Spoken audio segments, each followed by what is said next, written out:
Voltamos com o Panorama Esportivo. Hoje o nosso convidado especial no quadro Comendadores do Esporte de Santa Catarina, Milton Carlos Della Justina, 63 anos, dos quais quantos dedicados ao ciclismo? 49. 49 anos dedicados ao ciclismo. É a maior expressão do ciclismo em Santa Catarina, tanto como atleta, pelo número de conquistas e também pelo professorado, podemos assim dizer. Ensinou e colocou muita gente sobre duas rodas. Quem é o seu pupilo no ciclismo?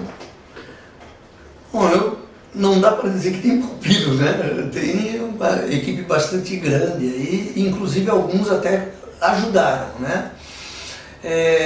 Alguns ajudaram a continuar a carreira. Hoje eu digo que eu estou aposentado em todos os sentidos, eu estou fazendo eu agora, né? Mas você largou a bike? Eu não larguei a bike, na verdade, os anos que eu larguei a bike, eu tive que voltar a estudar porque me decepcionei com o lado médico. Você é profissional de educação física? Exato. Eu quando parei, eu fiquei 2 anos que eu parei assim...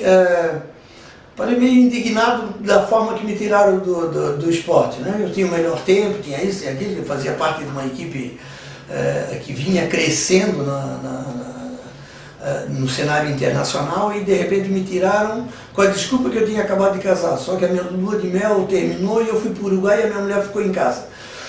Eu fui me preparar para a Olimpíada. Terminamos a lua de mel, viemos para casa e eu fui para o Uruguai para me preparar. Para me preparar, porque era ano de Olimpíada. E aí me cortaram da seleção porque eu tinha casado. Assim, não porque não tinha feito tempo, não porque não tinha, porque vamos para fora, vamos isso e aquilo. É uma mágoa que você carrega até hoje? Não digo mágoa, isso passou, eu acho que quando eu parei eu comecei a ver quanto tempo a gente perde. O Oscar sempre falou isso. Quando a gente larga o esporte, jamais a gente vai querer voltar porque a gente vê o tempo que a gente perde e se dedica a isso. Eu, na verdade, quando eu parei, eu comecei a ver, eu era Mas você fez um patrimônio com o ciclismo, você deixou um legado, a sua vida foi o ciclismo. Na verdade, a minha vida foi o ciclismo, eu devo tudo que eu sou, praticamente, eu tenho esse retorno ao ciclismo. Eu saí de uma classe financeiramente C, D, sei lá, e a gente conseguiu galgar. Dinheiro nunca foi objetivo, nunca foi... Eu acho que a gente fazendo a coisa bem feita, a coisa acontece. Não dependo dele, não corro atrás do dinheiro, eu acho que a gente tem o suficiente para viver. O que, na verdade, a gente olha o patrimônio que eu vejo, os alunos que passaram e não tenho, graças a Deus, eu olho para trás, não tem nenhum que passaram pelo ciclismo que estejam pior financeiramente do que foi a família deles. Todos estão melhores.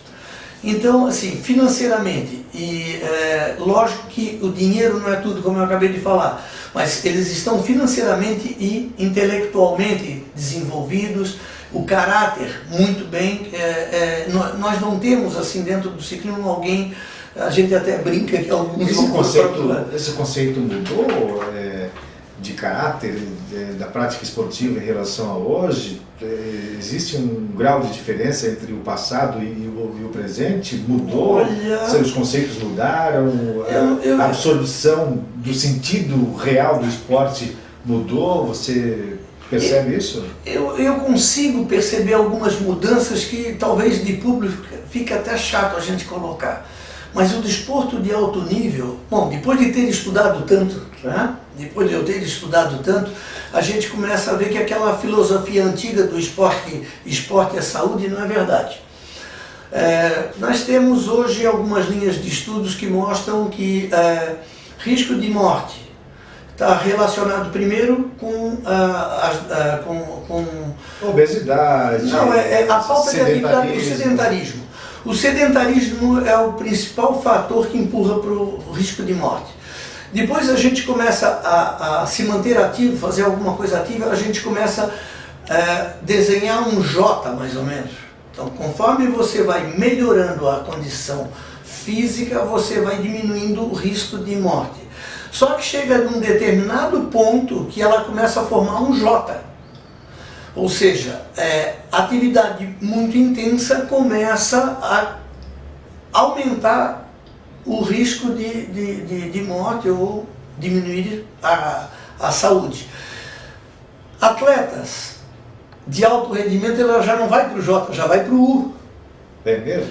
O atleta, ele está se você vê indicadores de saúde e indicadores de atleta em alto desempenho esportivo, você vai dizer, esse cara está perto da morte.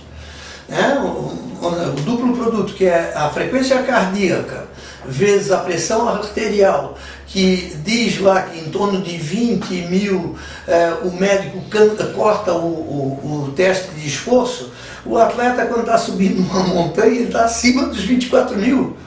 Então, assim, se ele não tiver altamente condicionado, ele não suporta isso. Não suporta. A frequência cardíaca por si só, tem aquela regrinha básica que não se aplica a atleta, 220 menos a idade. Eu já tive atleta subindo o Rio do Rastro, na volta ciclística de Santa Catarina. Isso, próximo aos 200, e quando faltava menos de 1 quilômetro, ele estava no limite que a gente tinha imposto para ele subir. Quando eu cheguei do lado dele, falta 500 metros, o meu pulso está 10 acima. Não dá de repetir, é 500 metros e chega lá, né? Ele foi e chegou. Depois a gente pegou a frequência cardíaca e botou no computador para avaliar. Ele fez quase 1 minuto a 216 batimentos por minuto. 216? 216. 220, teoricamente, é a frequência máxima da pessoa quando nasce. E então, o normal é 85, 90% da frequência cardíaca máxima, você já está num esforço... E ele chegou a 216 mantido por mais de 1 minuto. Isso é uma espécie, é quase um ataque cardíaco. Por aí você veja que não é. Então, assim, quando a gente começa a olhar o cara que envenenou a sua máquina, independente, eu não estou falando de ciclismo. A máquina que você se refere ao corpo humano? Corpo humano. Você envenenou a sua máquina, envenenou no bom sentido, condicionamento físico igual você prepara um motor de carro para fazer uma corrida de rua. Esse motor de carro jamais vai poder servir para um táxi que anda em baixa rotação. Baixa rotação. A mesma coisa um ex-atleta. Um ex-atleta de alto rendimento, a pior coisa que ele faz é virar sedentário. Esse atleta que deixou de ser atleta e parou, ele vai lá para a ponta, ele já não vai para o começo do J, ele vai para o pingo do J. É um risco de... E isso aconteceu comigo. Eu, quando parei, a decepção foi tão grande que eu fiquei 2 anos sem subir na bicicleta. Aí começou a dar problema de arritmia, de seguida. E o médico falou que eu jamais ia morrer do coração, me deu um susto. Ou eu tomo calmante para enfraquecer ou volta a atividade física. Lógico que eu optei por uma carreira toda limpa. Eu não vou estar tomando droga agora para estragar aquilo que eu construí. Então, isso eu estou colocando... Vai ser agora 63 anos que você... Não, isso foi aos 42 por aí. Isso eu estou colocando, porque assim, é um alerta para todos que são atletas. A gente não pode virar sedentário. Tem que manter. Só que se virar atleta de alto rendimento, ele vai para a ponta do U, na outra extremidade. No lado é o sedentário e no outro é o atleta de alto desempenho que está querendo voltar para o alto desempenho. É os jogadores de futebol de fim de semana, né, que não tem o condicionamento que quer fazer, né, a memória muscular fica, mas o condicionamento físico não é o mesmo, então ele não consegue, e é onde tem os maiores problemas. Então essas coisas assim é que nos gratifica. A gente olha para trás, eu acho que o legado foi o estudo que a gente teve que fazer, até por questões da minha saúde, eu tive que voltar, e isso eu não canso de retransmitir e ensinar aquilo que eu aprendi. Eu fui professor aposentado, e hoje estou aposentado e transmito tudo que eu sei, porque a gente tem que deixar esse legado de conhecimento para alguém e algumas pessoas seguir em frente, cuidando de si e dos demais. Dilema entre pedalar 400 quilômetros e pegar um avião para rodar 8 mil quilômetros e voltar para a Europa em definitivo. É um dilema, realmente. Eu continuo fazendo, agora, para manter ativo, a gente encontrou uma maneira que serve para qualquer ex-atleta. Mas você pretende deixar o Brasil? Hã? Você pretende deixar o Brasil? É o meu sonho ainda. Eu não vejo futuro no nosso Brasil, infelizmente. Acompanhando lá de quando eu comecei a viajar para hoje, cada vez mais está mais arraigada na população, inclusive, alguma coisa que, se não for, como dizia um ex-amigo, enquanto não correr sangue do Brasil, enquanto o Brasil não correr sangue, o Brasil não tem conserto. Não tem. Então, assim, eu acho que... Mas você vai correr os 400 km semana que vem? Vamos. E eu acho que essa aí é mais uma prova que a gente trouxe para cá, para Santa Catarina, e a gente está mostrando... Fala um pouquinho dessa prova, que você corre como atleta também, ou só como organizador? Não é bem corrida, não. Eu organizo e participo. Antigamente era uma condição para a gente fazer isso, teria que ser participante. Agora a coisa está meio que... meio aumentando demais, e a questão às vezes está saindo dos princípios, alguns princípios estão sendo esquecidos. Mas o Audax é uma competição assim, mais questão de honra, né? Vamos dizer, uma superação pessoal. São distâncias que começam com 200 km, 300 km, 400 e 600. O somatório dessas provas numa única temporada, o participante passa a ser super randonnée. Como super randonnée, ele tem, vamos dizer, um brevet que ele pode participar em qualquer evento maior em qualquer parte do mundo. E isso é uma prerrogativa que ele tem anual. Ela só vale por um ano, e para as provas longas de 1.200 para o ano seguinte. Então você faz a série num ano, no outro ano consegue fazer, com exceção do Paris, que é a prova de 1.230 quilômetros, onde nasceu e que é realizada a cada 4 anos, e tem uma seleção. Um ano antes você tem que fazer a série, para no outro ano ter o direito de fazer a pré-inscrição, para depois ainda cumprir a série do ano e aí fazer a inscrição em definitivo. Mas é uma prova que ninguém disputa com ninguém, todos são coparticipantes e lógico, vários objetivos, mas o objetivo maior é a socialização, o companheirismo, e conseguir realizar a distância dentro do tempo limite.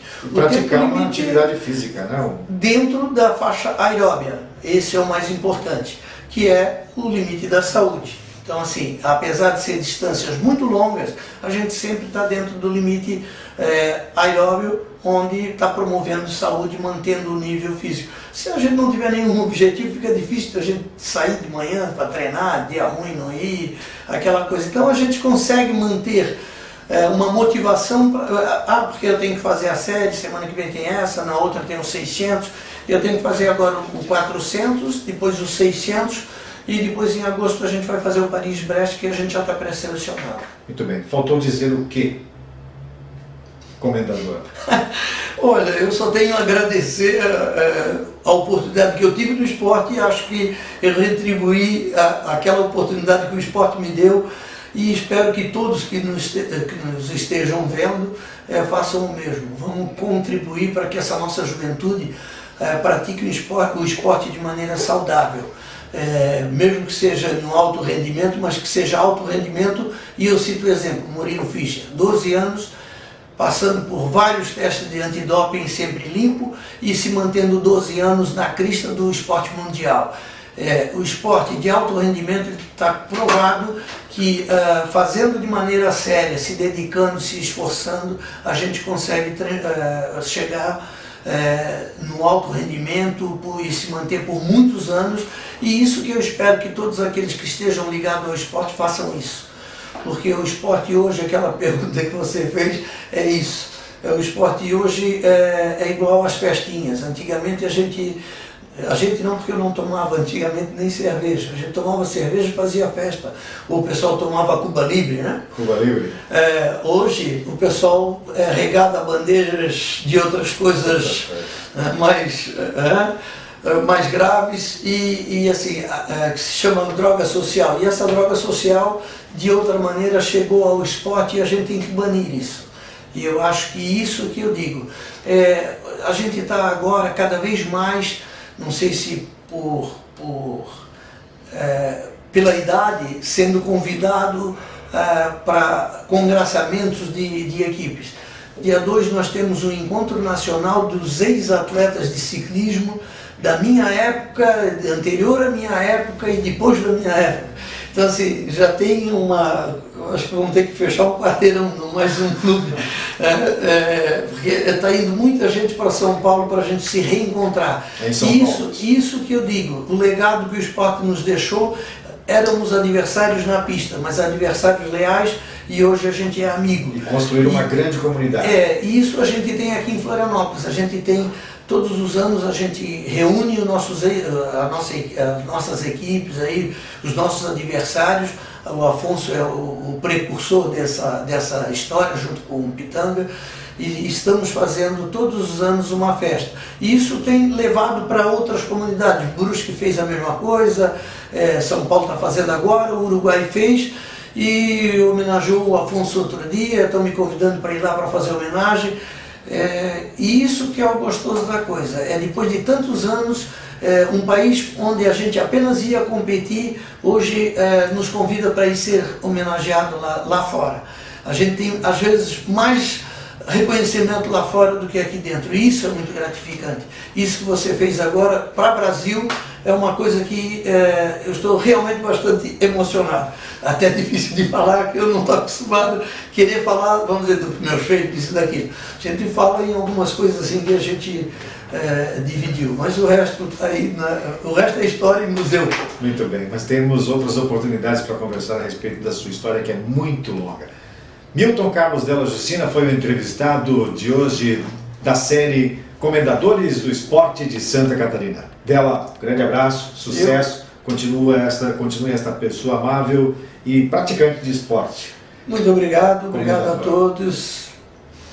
Felicidades para você e a sua trupe, família, a empresa, sucesso em todas as suas investidas.